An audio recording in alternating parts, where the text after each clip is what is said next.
Japan जानको लागि चाहिँ एकदम महत्त्वपूर्ण कागजात भनेको पहिला भनेको सबैलाई चाहिने भनेको पासपोर्ट हो।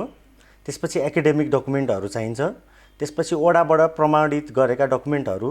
एकाडेमिक डकुमेन्टमा चाहिँ लेटेस्ट पास आउटको डकुमेन्टहरू, जस्तै तपाईँले अब प्लस टूबाट एप्लाई गर्न खोज्नु भएको छ भने प्लस टूको क्यारेक्टर सर्टिफिकेट, ट्रान्सक्रिप्ट र एनइबी पनि बनाउनुपर्छ।